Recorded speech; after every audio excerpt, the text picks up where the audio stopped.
My name is Linda, and I'm 28 years old from Phoenix. I work as a freelance graphic designer, and every Thanksgiving I dread going to my family dinner because my successful cousins always make me feel like a complete failure.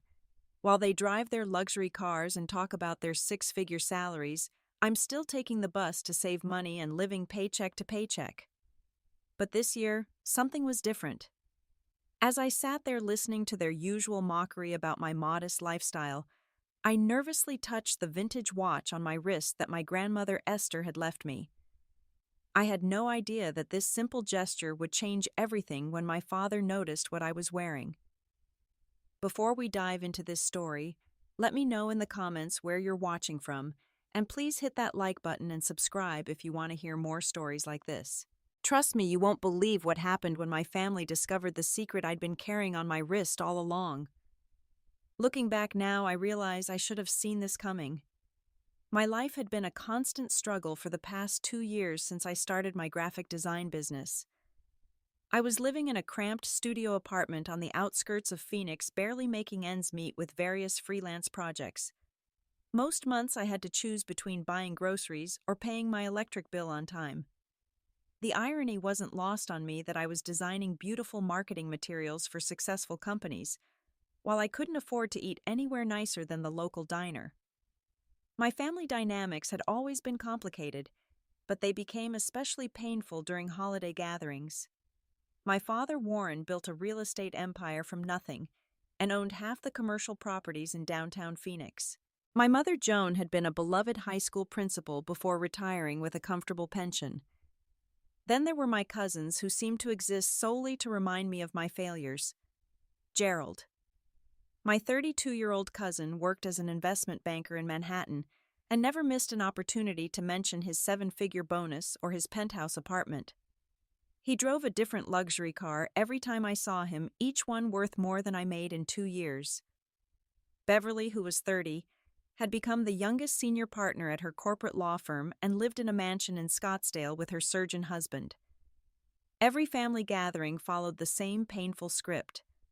They would arrive in their expensive clothes, talking loudly about their latest vacations to Europe or their newest investment properties. Meanwhile, I would show up in secondhand clothes from thrift stores, trying to make myself invisible while they inevitably turned the conversation to careers and money. Last Christmas had been particularly brutal. Gerald had spent the entire evening showing off photos from his ski trip to Switzerland, making sure everyone knew he'd stayed at a $5,000 per night resort. Beverly had announced her promotion and the corresponding salary increase that put her well into the six figures. When the conversation turned to me, the best I could offer was that I'd landed a small logo design project for a local bakery. The humiliation I felt that night had stayed with me for months. I remembered sitting in my car afterward, crying and wondering if they were right. Maybe I was fooling myself, thinking I could make it as an entrepreneur. Maybe I should just give up and get a regular office job like they kept suggesting. But something had changed 3 months ago, something I hadn't told anyone about yet. A major tech startup had discovered my work through my online portfolio and offered me the biggest contract of my life. They wanted me to completely rebrand their company, and the project was worth over $1 million. For the first time in years, I had real financial security, but I hadn't told my family because I wanted to prove I could handle success before announcing it.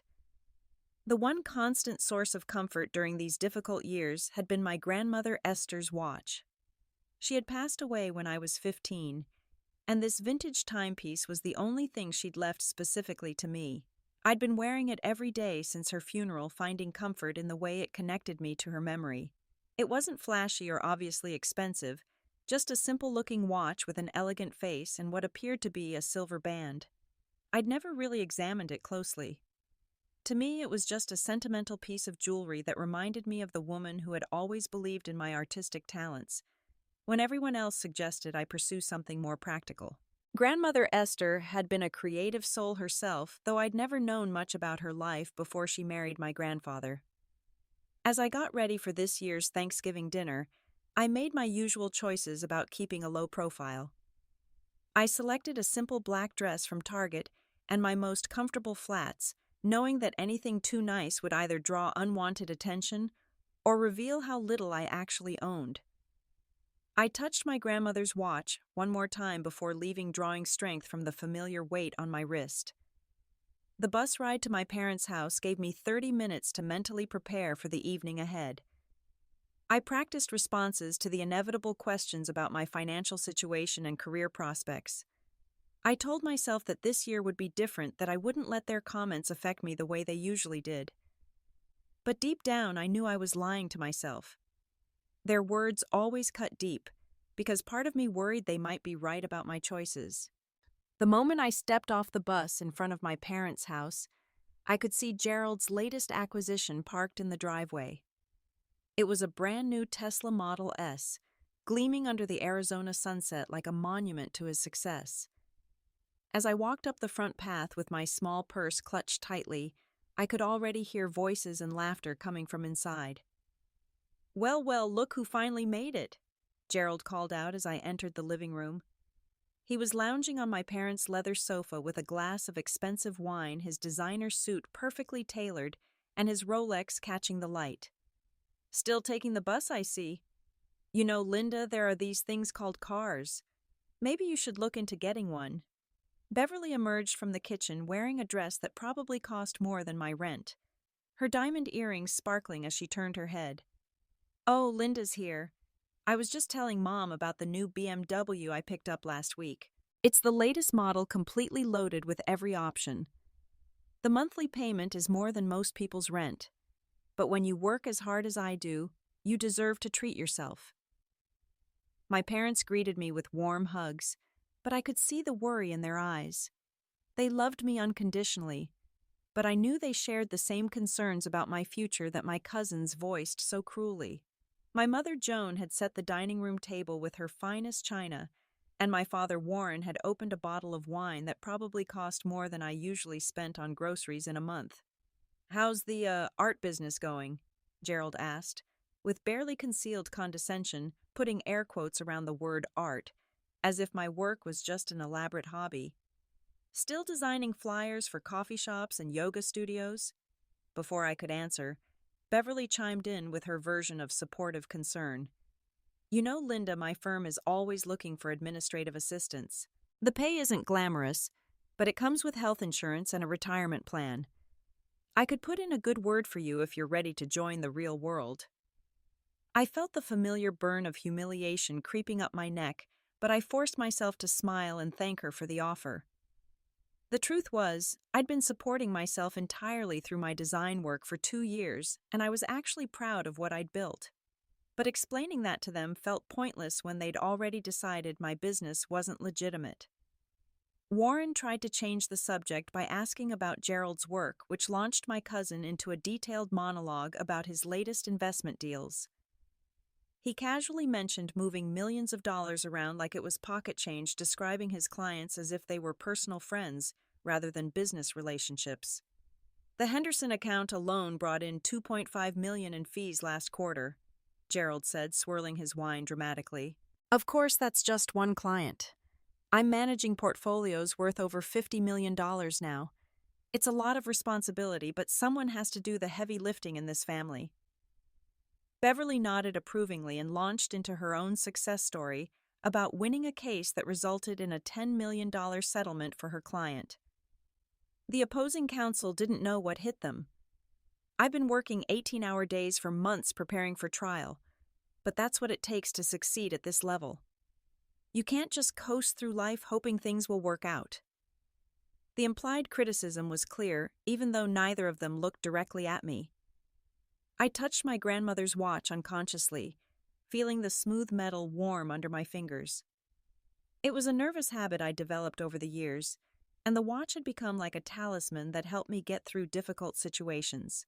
My parents listened to these stories with obvious pride, asking follow-up questions about investments and legal strategies that went completely over my head. I could see them comparing my cousin's achievements to my own situation, and I knew they found me lacking. It wasn't their fault, really. On the surface, Gerald and Beverly had everything that American society told us to want: money, status recognition, and security. Dad, you should see Gerald's new apartment, Beverly said, pulling out her phone to show photos. The view of Central Park is absolutely stunning, and the building has a doorman, a gym, and a rooftop terrace. It's exactly the kind of place I hope to afford once I make full partner. Warren examined the photos with obvious admiration, making appreciative comments about the marble countertops and hardwood floors. This is beautiful, Gerald. You've really made something of yourself. Your parents would be so proud. I felt invisible sitting there sipping my wine and contributing nothing to the conversation except occasional nods and forced smiles. These family gatherings always followed the same pattern. My cousins would showcase their latest achievements, while I sat quietly hoping no one would ask me direct questions about my own life. But as we moved toward the dining room, I could sense that tonight was going to be different.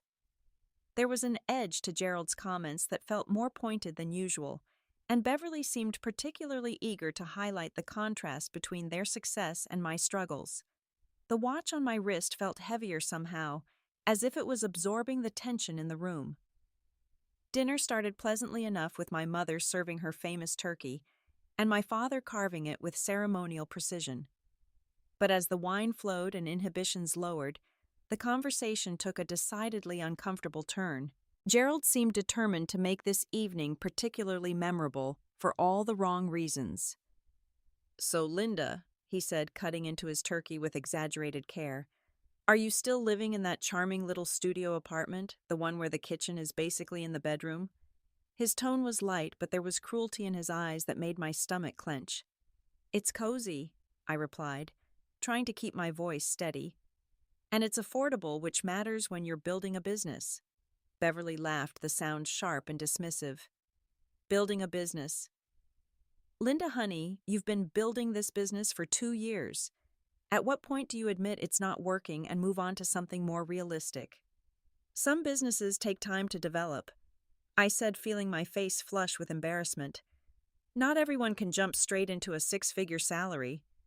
"True," Gerald agreed. "But most people also don't spend years pretending their hobby is a career. I mean, how much money have you actually made this year? And I'm talking about real money, not the $50 you get for designing someone's business card." The question hung in the air like a challenge. My parents shifted uncomfortably in their seats, clearly wishing the conversation would move to safer ground. But I could see they were also curious about the answer. They'd been supporting me emotionally through my struggles, but they'd never asked directly about my finances. "I'm doing fine," I said quietly, which was technically true, but deliberately vague. "Define fine," Beverly pressed. "Because from where I'm sitting, fine looks like taking the bus, because you can't afford a car, living in a studio apartment because you can't afford anything bigger, and wearing the same 3 outfits because you can't afford new clothes." Each word felt like a physical blow. The worst part was that until recently, everything she said had been accurate. I had been struggling financially, making difficult choices between necessities, and wondering if I'd made a terrible mistake by pursuing my dreams instead of following a more conventional path. Gerald leaned back in his chair, clearly enjoying himself. "You know what I think? I think Linda is afraid of real work. Design is fun and creative and doesn't require the same level of commitment as a real career. She gets to sleep and work from coffee shops and pretend she's an artist while the rest of us are putting in 60-hour weeks to actually contribute to society." "That's not fair," Joan protested weakly, but her heart wasn't in the defense. I could see the doubt in her eyes, the worry that maybe Gerald was expressing concerns she'd been too polite to voice herself. "Isn't it?" Beverly asked, warming to the theme. "Look, I'm not trying to be mean, but someone needs to have an honest conversation with Linda about reality. She's 28 years old and has nothing to show for it. No savings, no property, no real career prospects. What happens when Mom and Dad can't help her anymore?" "We're not helping her financially," Warren said firmly. "Linda has been supporting herself." "Barely," Gerald snorted. "And for how long? What's the long-term plan here? Is she going to be 40 years old, still living in that studio apartment, still designing logos for $10 an hour?" The conversation was spiraling into territory that felt increasingly hostile. I could feel tears threatening at the corners of my eyes, but I refused to give them the satisfaction of seeing me cry. Instead, I focused on my breathing and the feeling of my grandmother's watch against my skin. Maybe we should talk about something else, Joan suggested desperately. No, I think this is important, Beverly said, her voice taking on the authoritative tone she probably used in court. Linda needs to hear this. We care about her, but caring sometimes means having difficult conversations. Gerald nodded sagely as if he was dispensing wisdom rather than cruelty. The job market is competitive, but there are opportunities for people who are willing to work hard. Administrative positions, customer service, retail management. Sure, it's not glamorous, but it's honest work that pays the bills. I am working hard, I said, my voice barely above a whisper. Playing on your computer isn't working hard, Gerald shot back. Real work means showing up to an office every day, dealing with difficult clients, meeting deadlines that actually matter. It means contributing to something bigger than yourself instead of indulging in creative fantasies. The cruelest part was that I could see my parents nodding slightly as if Gerald's words resonated with concerns they'd been harboring privately. They loved me, but they were also worried about my future, and Gerald was articulating their fears in ways they'd been too kind to express themselves. Beverly pulled out her phone and began scrolling through social media. Look at this, she said, showing the table photos from her recent vacation to Italy. This is what success looks like. 5-star hotels, Michelin-starred restaurants, first-class flights. I worked my ass off to earn this lifestyle, and I'm not ashamed to enjoy it. Exactly, Gerald agreed. Success isn't just about money, it's about having options. It's about being able to take care of yourself and your family without constantly worrying about bills. It's about contributing to your community and setting an example for the next generation.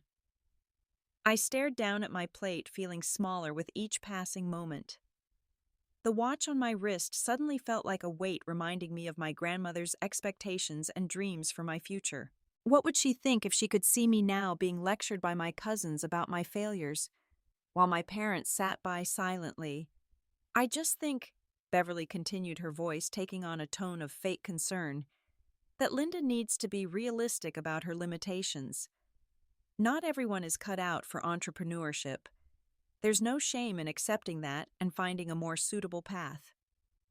The attacks became more vicious as the evening progressed, with Gerald and Beverly seeming to feed off each other's cruelty. What had started as pointed questions about my financial situation had evolved into a full-scale character assassination, and my parents appeared powerless to stop it. The thing is, Gerald said, refilling his wineglass for the third time, Linda's situation wouldn't be so pathetic if she just admitted what everyone else can see. She's not an entrepreneur. She's not an artist. She's just someone who refuses to grow up and accept adult responsibilities. Beverly nodded enthusiastically, clearly enjoying the opportunity to flex her legal training. It's actually a form of selfishness when you think about it. Mom and Dad spend their time worrying about Linda's future instead of enjoying their retirement. They can't travel or pursue their own interests because they're constantly concerned about their daughter who refuses to take care of herself. That's not true, Joan protested, but her voice lacked conviction. I could see the guilt on her face, the recognition that she had indeed been losing sleep over my financial struggles. Isn't it? Gerald challenged. When was the last time you took a real vacation, Aunt Joan? When was the last time you bought something nice for yourself without wondering if Linda might need help with rent? The question hit its mark. My mother looked stricken, and I realized with horror that my cousins were right about the burden my struggles had placed on my parents. Even though they'd never given me money directly, they'd been carrying the emotional weight of my uncertainty for years. Look, Beverly said, her tone shifting to what she probably thought was compassionate, but came across as patronizing. We're not trying to be cruel. We're trying to help Linda see reality before it's too late. She's still young enough to start over, to find a career that actually provides stability and security. Young enough? Gerald laughed harshly. She's 28, not 18. Most people her age are buying houses, starting families, building retirement accounts. Linda is exactly where she was 5 years ago, except now she's 5 years older with nothing to show for it. Warren finally spoke up, his voice tight with controlled anger. Gerald, that's enough. Linda is our daughter, and we support her choices.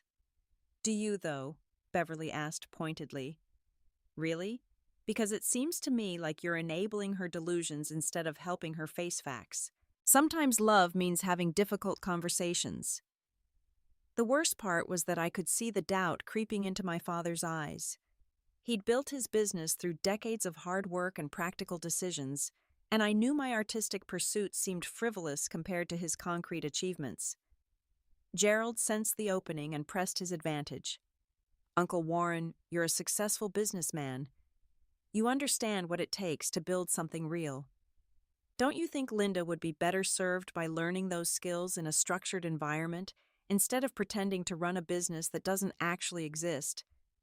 My business does exist, I said quietly, but my voice was so soft that nobody seemed to hear me. What was that? Beverly asked, cupping her ear dramatically. Sorry, I didn't catch that. Were you trying to defend your hobby again? Gerald laughed, the sound cruel and dismissive. You know what the saddest part is? Linda actually has some talent. Her designs aren't terrible, but talent without business sense is worthless. She could probably get a job at an advertising agency, work her way up, learn how real companies operate. Instead, she's choosing to fail slowly and publicly, and dragging everyone else down with her, Beverly added. Do you know how embarrassing it is when my colleagues ask about my family? Everyone else talks about their successful relatives, and I have to explain that my cousin is a struggling artist who takes the bus. The personal nature of the attack took my breath away. I'd had no idea that my situation caused Beverly actual embarrassment in her professional life. The thought that my struggles were somehow reflecting poorly on the entire family added a new layer of shame to an already overwhelming situation. Actually, Gerald said, pulling out his phone with a malicious grin, let me show you something that perfectly illustrates my point. He began scrolling through what appeared to be social media photos. These are pictures from my company's holiday party last month. See this guy? He started as an intern 3 years ago. Now he's managing a portfolio worth $20 million. And this woman, she joined the firm right out of college and just bought her second investment property. He showed the photos around the table, making sure everyone could see the young, successful faces of his colleagues. This is what 28 looks like when you make smart choices. These people are building real wealth, real careers, real futures. They're not playing pretend in coffee shops. Beverly pulled up her own photos, showing off colleagues and clients who radiated success and confidence. Same thing at my firm. The associates who started when I did are now driving luxury cars and living in beautiful homes. They made sacrifices, worked hard, and earned their success through dedication and smart choices. The implicit comparison was devastating. While my cousin's peers were achieving concrete milestones and building impressive careers, I was still struggling with the basics of survival. The gap between their world and mine seemed impossibly vast. You know what? Gerald said, his voice taking on a tone of mock revelation. I just realized something. Linda isn't really struggling because she chose the wrong career. She's struggling because she lacks the fundamental qualities that success requires. Discipline, persistence, realistic goal setting, the ability to learn from failure. That's a harsh way to put it, Warren said, but he didn't contradict the assessment. Sometimes the truth is harsh, Beverly replied, but it's still the truth. Linda has been given every opportunity to succeed. She has loving parents, a good education, and natural talent. The fact that she's wasted all of those advantages says something about her character, not her circumstances. The conversation had moved beyond criticism of my choices to a fundamental attack on who I was as a person. According to my cousins, I wasn't just unsuccessful, I was fundamentally flawed in ways that made success impossible. And the most painful part was watching my parents struggle to defend me against accusations that seemed increasingly believable. Gerald raised his wine glass in a mock toast. Here's to Linda's continued journey of self-discovery. May she eventually discover that the real world doesn't care about her artistic vision or her need for creative fulfillment. May she learn that adults pay their bills first and pursue their dreams second. As he spoke, his eyes fell on my wrist, and a cruel smile spread across his face. Nice watch, by the way. Probably the most valuable thing you own, and it's probably worth about $20. Very fitting. Gerald's dismissive comment about my watch was the final straw. The casual way he gestured toward my wrist, the mocking tone in his voice when he suggested it might be worth $20, felt like he was insulting my grandmother's memory along with everything else about my life. I looked down at the watch properly for the first time in months, really seeing it, instead of just wearing it out of habit. The light from the dining room chandelier caught the metal in a way I'd never noticed before. What I'd always assumed was simple silver seemed to have a different quality, a depth and richness that suggested something more precious. The face was more intricate than I'd remembered, with tiny details and mechanisms that spoke of serious craftsmanship rather than mass production. But it was my father's reaction that stopped the conversation cold. Warren had been quietly fuming at Gerald's increasingly cruel comments, but when his eyes followed Gerald's gesture to my wrist, his expression changed completely. His fork clattered against his plate with a sound that seemed unnaturally loud in the sudden silence. "Linda," Warren said, his voice strange and strained. "Come here for a moment." The entire table turned to look at him, confused by the sudden shift in his demeanor. He'd gone pale, his eyes fixed on my wrist with an intensity that made everyone uncomfortable. Even Gerald seemed taken aback by the dramatic change in atmosphere. "What's wrong, Dad?" I asked, standing up and moving toward his chair. My heart was racing, though I couldn't understand why. Maybe he was having some kind of medical episode brought on by the stress of the evening's confrontations. "Your watch," Warren said, reaching out with trembling hands. "Let me see your watch." I extended my arm, allowing him to examine the timepiece more closely. His fingers were gentle as he turned my wrist, studying the watch from different angles. His breathing seemed shallow, and I could see beads of sweat forming on his forehead, despite the comfortable temperature in the room. "Oh my God," Warren whispered, his voice barely audible. "Oh my God. Linda, do you have any idea what this is?" "It's Grandmother Esther's watch," I said, confused by his reaction. "She left it to me when she died. I've been wearing it ever since." Warren's hands were shaking now as he continued his examination. He turned the watch over, looking at the back, then returned to studying the face with the intensity of someone who'd discovered a hidden treasure. The rest of the family watched in bewildered silence, clearly unsure what was happening. "This isn't just any watch," Warren said, his voice growing stronger as his initial shock gave way to amazement. "This is a Patek Philippe. Look at these markings, this craftsmanship, these complications. Linda, this is one of the most prestigious watch brands in the world." Gerald shifted uncomfortably in his seat, clearly annoyed that attention had shifted away from his systematic destruction of my character.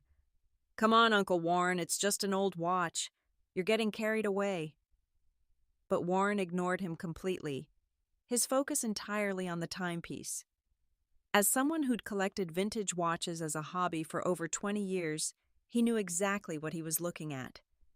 His knowledge of horology was extensive, and his excitement was building as he identified each detail. "This isn't just any Patek Philippe," Warren continued, his voice rising with each word. "Look at this case, it's platinum, not steel. And these complications, the moon phases, the perpetual calendar features. This is from their Grand Complications collection." Beverly leaned forward, her legal mind clearly struggling to process this unexpected development. "Dad, are you saying Linda's watch is actually valuable?" Warren looked up at his daughter with an expression of disbelief. "Valuable Beverly watches like this sell at auction for millions of dollars. This isn't just valuable, it's extraordinarily rare. I've seen similar pieces in auction catalogs, but never in person." The silence that followed was deafening. Gerald's mouth hung open slightly, his earlier confidence completely evaporated. Beverly looked like she was trying to solve a complex equation in her head. Joan was staring at the watch, as if seeing it for the first time, which in many ways she was. "How much are we talking about?" Gerald asked, his voice barely above a whisper. Warren turned the watch over again, pointing to inscriptions and markings that meant nothing to me but clearly held great significance for him. "Based on what I'm seeing here, this appears to be a 1938 reference. They only made a handful of these, maybe 12 pieces total. Each one was custom-made for American industrialists and oil barons." He paused, clearly struggling to believe his own assessment. "The last time I saw one of these sell at auction, it went for $2.3 million. But that was 5 years ago, and the market for vintage Patek Philippe has only gotten stronger since then." The revelation hit the dining room like a physical force. Gerald's face went through a series of expressions from disbelief to shock to something approaching horror as he realized the magnitude of what he'd just dismissed as worthless. Beverly's legal training seemed to have completely deserted her, leaving her speechless and struggling to process this new information. $2.3 million, Joan repeated weakly, her voice barely audible. "Are you sure, Warren? How can you be certain?" Warren was now examining the watch with a jeweler's loupe he'd retrieved from his jacket pocket, his hobby having taught him to always carry proper examination tools. "I'm certain. Look at this craftsmanship. These serial numbers, this specific configuration of complications.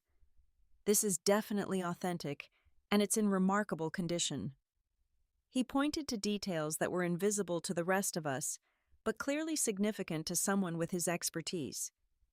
"See this engraving on the case back? That's not just decorative, it's a signature mark from the original craftsman.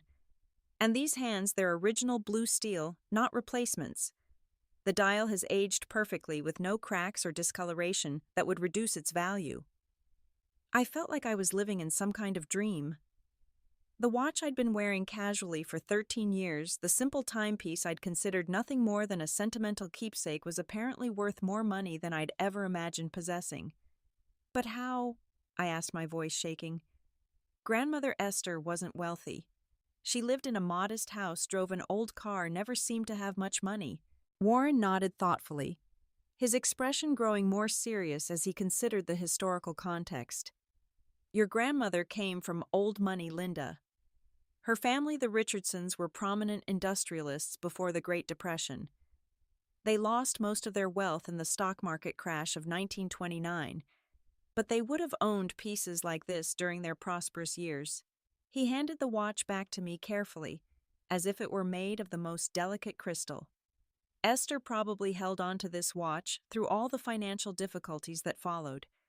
It was likely one of the few valuable items that survived when her family lost everything else." Beverly finally found her voice, though it came out as more of a croak than her usual confident tone. "So Linda has been wearing a $2 million watch to family dinners, where we've been lecturing her about financial responsibility."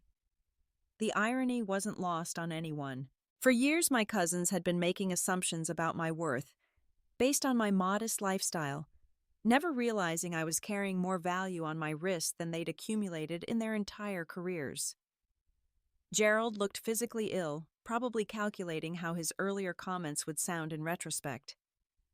"This changes everything," I said quietly, though I wasn't entirely sure what I meant by that. The watch hadn't magically solved my problems or erased the pain of the evening's earlier conversations, but it had certainly shifted the power dynamic in ways I was still trying to understand. Warren was still shaking his head in amazement. "Linda, do you understand what this means?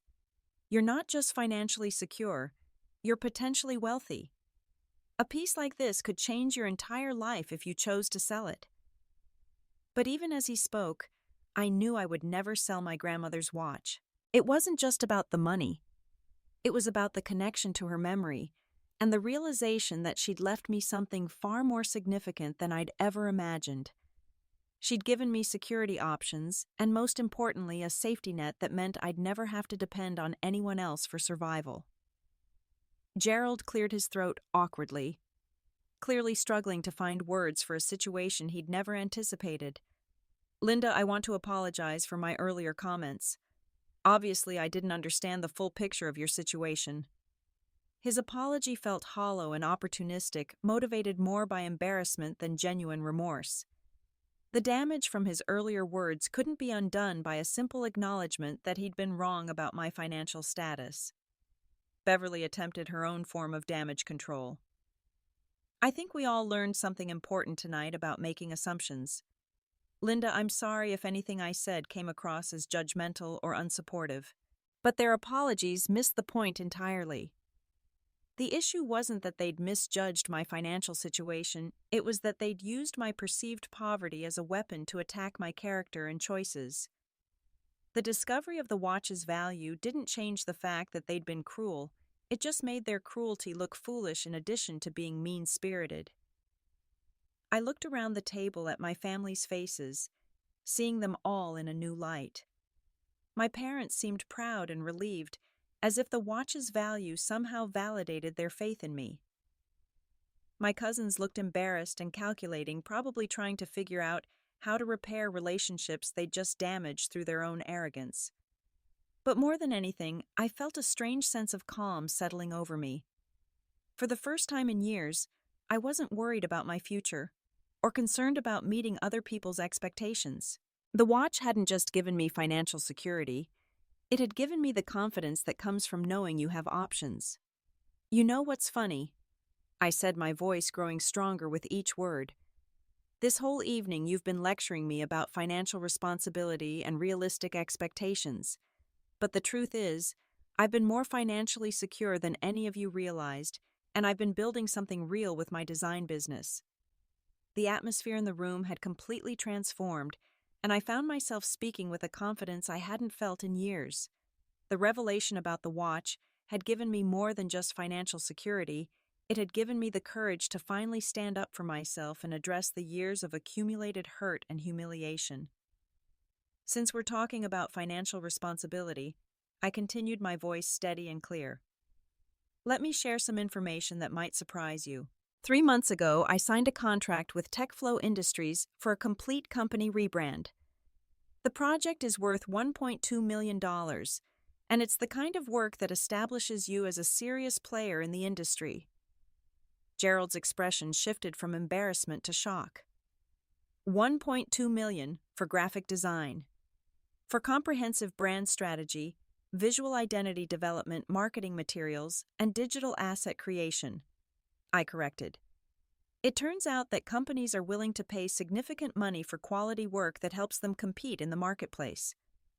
Beverly leaned forward, her legal mind clearly trying to process this new information. Why didn't you tell us about this contract earlier? Because I wanted to prove to myself that I could handle success before announcing it to a family that had already decided I was a failure, I replied honestly. I was tired of being judged and criticized, so I chose to focus on my work instead of seeking approval from people who had already made up their minds about me. Warren beamed with pride, clearly delighted by these unexpected revelations about both the watch and my business success. Linda, this is wonderful news. Why have you been keeping all of this to yourself? Because every time I've tried to share good news about my business, it's been dismissed as insignificant or temporary, I said, looking directly at my cousins. It's hard to celebrate achievements when you know the people around you don't consider your work legitimate. I turned to Gerald, who was still struggling to reconcile his assumptions with this new reality. You talked about discipline and persistence and realistic goal setting. Well, I've been disciplined enough to work 18-hour days building my client base. I've been persistent enough to continue pursuing my vision even when everyone around me suggested I give up. And my goals have been realistic enough that I'm now earning more annually than most corporate employees. But you live so modestly, Beverly protested, as if my lifestyle choices somehow negated my professional success. By choice, I emphasized. I've been reinvesting most of my earnings back into my business, building a foundation that will support long-term growth. Unlike some people, I don't need to display my wealth through material possessions to feel successful. The comparison was implicit but clear. While my cousins spent their money on luxury cars and expensive clothes to project an image of success, I'd been quietly building something sustainable that didn't require constant external validation. I drive a bus because it's environmentally responsible and allows me to work during my commute, I continued.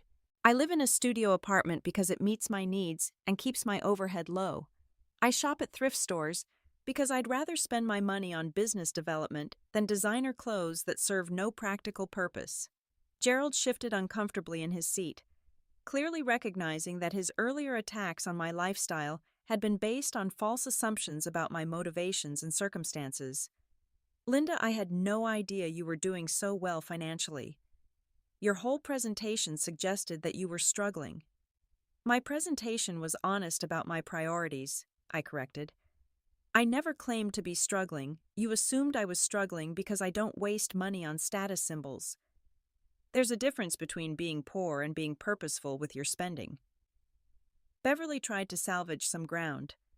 But surely you can understand our concern. From the outside, it looked like you were having trouble making ends meet. From the outside, it looked like I was living according to different values than yours, I replied. The problem isn't that you were concerned, it's that you used your concern as an excuse to be cruel and condescending. You turned family dinner into an opportunity to feel superior, rather than trying to understand my choices. Joan looked stricken as she realized how the evening's conversations must have affected me. Honey, I'm so sorry. We should have been more supportive instead of letting you feel judged. The judgment was the easy part, I said, surprised by my own honesty. What hurt was the assumption that I was somehow less worthy of respect because I wasn't living up to your definition of success. You treated me like a cautionary tale instead of a family member with different goals and values. Warren reached across the table and squeezed my hand. We're proud of you, Linda. We always have been. Maybe we haven't done a good job of showing it. Pride shouldn't be conditional on financial success, I replied gently. I needed your support during the difficult years, not just now that you know I'm doing well. The work I was doing then was just as valid as the work I'm doing now. Gerald made another attempt at an apology, but I could see it was motivated more by social obligation than genuine understanding. Linda, I want you to know that I respect what you've accomplished. Building a business is incredibly difficult, and clearly you've succeeded beyond what any of us realized. The business success is nice, I said, but it's not the most important thing I've learned. What matters is that I've figured out how to live according to my own values instead of constantly seeking approval from people who don't understand my choices. I looked around the table at my family's faces, seeing a mixture of pride, embarrassment, and confusion. They were trying to process not just the financial revelations, but the deeper questions about how they'd treated me and what their behavior revealed about their own values and assumptions. The watch is beautiful and valuable, I continued, and I'm grateful to Grandmother Esther for leaving me such an incredible gift. But the real gift was learning that I don't need anyone else's permission to pursue my dreams or validation to feel good about my choices. As the evening drew to a close, I found myself reflecting on the unexpected turns the night had taken and what they meant for my relationships with my family moving forward. The revelations about the watch and my business success had certainly shifted the dynamics at the dinner table, but they'd also revealed deeper truths about character values and the way we treat the people we claim to love. I want everyone to understand something important. I said, my voice calm but firm. The value of that watch doesn't change who I am or validate the choices I've made. I was the same person this morning when you thought I was poor, and I'm the same person now that you know I'm financially secure. Gerald and Beverly exchanged uncomfortable glances, clearly recognizing the implications of my statement. Their behavior toward me had been based entirely on their assumptions about my financial status, and the discovery that those assumptions were wrong highlighted the superficial nature of their respect and acceptance. What tonight taught me, I continued, is that I don't want relationships that are conditional on wealth or conventional success. I want to be surrounded by people who value me for who I am, not what I can afford or how much money I make. Joan reached across the table and took my hand. We do value you for who you are, sweetheart. Maybe we lost sight of that tonight, but our love for you has never been conditional. I believe that, Mom, I replied, But love and respect are different things. Tonight I felt loved, but not respected, and that's something we need to work on as a family. Warren nodded thoughtfully. You're absolutely right, Linda. We let our concerns about your future turn into judgment about your present, and that wasn't fair or helpful. I turned to address my cousins, directly knowing that this conversation was crucial for determining whether we could maintain any kind of meaningful relationship going forward. Gerald Beverly. I need you to understand that your behavior tonight was hurtful in ways that go beyond simple disagreement about career choices. Beverly looked genuinely uncomfortable, her legal training probably making her acutely aware of the indefensible nature of their earlier comments. Linda, I want to apologize sincerely. Looking back on this evening, I can see that we were unnecessarily harsh and judgmental. The harshness wasn't the worst part, I said honestly. The worst part was the assumption that your success gave you the right to define my worth and make decisions about my life. You treated me like a problem to be solved rather than a person to be respected. Gerald cleared his throat, clearly struggling with the conversation, but recognizing its necessity. I think we let our competitive family dynamics get out of hand. Sometimes when we're together, it feels like we're still kids trying to prove who's the most successful. That's exactly the problem, I agreed. We're adults now, and success should be measured by whether we're living fulfilling lives according to our own values, not by who can accumulate the most material possessions or achieve the highest salary. The conversation that followed was difficult but necessary. We talked about family expectations, the pressure to conform to conventional definitions of success, and the way that money and status had become proxies for worth and respectability in our relationships. Over the following months, I made some important decisions about how I wanted to structure my life and relationships. I chose to keep the watch, rather than sell it using its value as collateral to secure a business loan that allowed me to expand my design firm and hire additional staff. The security it provided gave me the confidence to take bigger creative risks and pursue more ambitious projects. More importantly, I learned to set boundaries with family members who couldn't respect my choices. I stopped attending gatherings where I felt judged or diminished, instead, investing my time in relationships with people who appreciated my values and supported my goals. My business continued to grow partly because of the confidence boost that came from finally standing up for myself. When you stop seeking approval from people who don't understand your vision, you free up enormous amounts of energy to focus on the work that actually matters. I also discovered the joy of giving back to other struggling entrepreneurs, using both my financial resources and my experience to help people who were facing the same challenges I'd overcome. The watch that had once been a simple keepsake became a symbol of the importance of recognizing hidden value in yourself and others. Gerald and Beverly eventually came to respect my choices, though it took time and several more difficult conversations.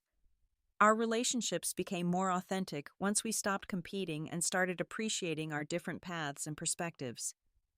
But perhaps the most important lesson I learned was about the difference between being valued and being understood. My grandmother Esther had given me more than just a valuable watch. She'd given me a reminder that worth isn't always visible on the surface, and that the most important validation comes from within. The evening that had started with such pain and humiliation became a turning point that freed me from years of seeking approval from people whose opinions ultimately didn't matter. I learned to trust my own judgment value, my own achievements, and surround myself with people who appreciated me for who I was rather than what I could prove. Looking back now, I'm grateful for every moment of that difficult dinner. It taught me that true wealth isn't just about money, it's about the freedom to live authentically, the confidence to pursue your dreams, and the wisdom to recognize your own worth, regardless of what others might think. Have you ever found yourself in a situation where people underestimated your worth or made assumptions about your life based on appearances? I'd love to hear your stories in the comments below.